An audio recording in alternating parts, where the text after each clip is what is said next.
In this problem, we have the following circuit diagram with op-amp.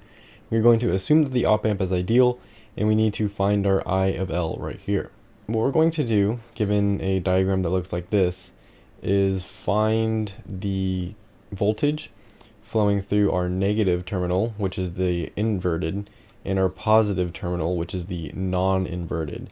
If we find this voltage, we can find the voltage going out, and if we find the voltage going out, this is going to be our VL, and we can use our VL over the 4 ohm resistor to find our I of L.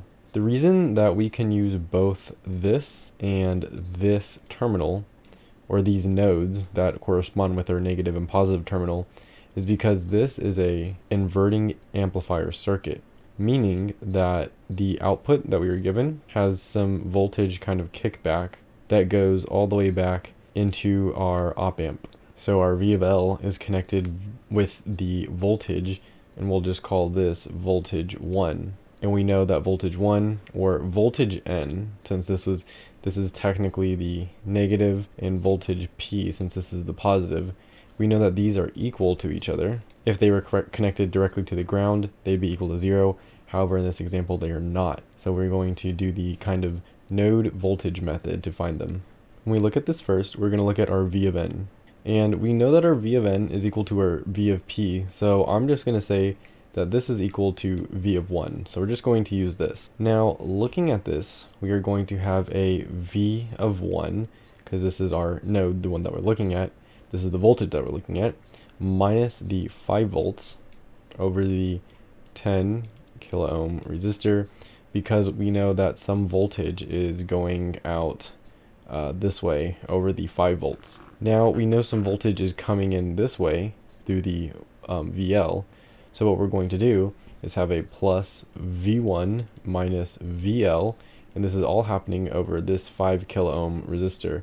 So we're going to have it over the 5 kilo ohm resistor, and this is set equal to 0 because the voltages or currents coming into a node are equal to 0. Next, we're going to look at our V of P, which is also V of N, remember, because VP and VN are equal to each other.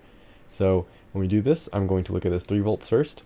We are going to have our V1 minus 3 volts, and this is all happening over the 6 kilo ohm resistor. So we'll have a plus, and then we know that we have VP, we have some voltage over this 3 kilo ohm resistor. So we're going to have V1 over 3 kilo ohms, and this is going to be set equal to 0. Now we're just going to find V1, plug it into our first equation, and then find our VL. To find our V1, I am going to multiply everything by 6 kilo ohms of resistance. That way we can get rid of the denominator. So we're just going to be left with a 1, or a V1, minus 3V plus, and then 6 kilo ohms divided by 3 kilo ohms. It's just going to leave us with a 2V1 equal to 0. That's going to give us a 3V1 is equal to 3 volts if we move this to the other side. So we get that V1 is equal to 1 volt. This is the current going in. Our VP and our VN are both equal to 1 going into our op-amp. Now we are going to find the output. So if we are to plug this back into this equation after we simplify it a little bit, and to simplify it, I'm going to do a similar thing. I'm going to multiply both of these, or everything, by 10 kilo ohms of resistance. So we're going to have V1 minus 5 volts plus 2V1 minus 2VL is equal to 0. And then we're just going to plug our 1 volt in. So we will have 1 volts for this V1 minus 5 volts plus 2V1, and we're just going to have 2 right here since V1 is equal to 1, minus 2VL is equal to 0. And this 2 will also have volts for its units. From here, we can combine the constants. If we do that, we are going to get a negative 2 volts. So we can move this over to the right side because it's a constant. And we're going to have a negative 2VL is equal to 2 volts. We can divide everything by negative 2, and we get that V of L is equal to negative 1 volts. So this is our voltage for our V of L. So first thing, remember that our V1 is going into our op-amp from this way and this way. And then outside of it comes our voltage, which is negative 1 volt. Now, to find our IL, we can use the Ohm's law.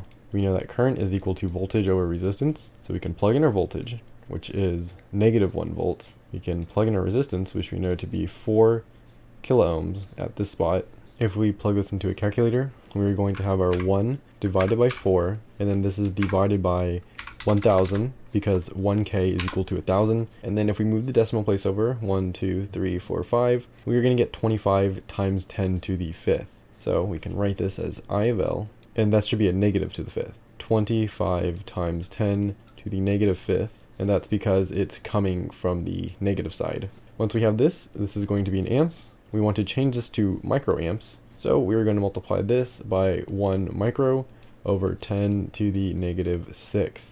Once we do that, we can kind of get rid of this and with this. So if we do that, we know that this is just going to be a negative 1. So we have 10 to the negative 1. If we multiply this on top, we're going to get that our I of L is equal to 250 microamps. And this is our official answer, 250. If you want more problems like this, there'll be a playlist linked below with Introduction to Circuit Analysis problems, and with it, notes that'll help with these problems and study for any exams related to this coursework.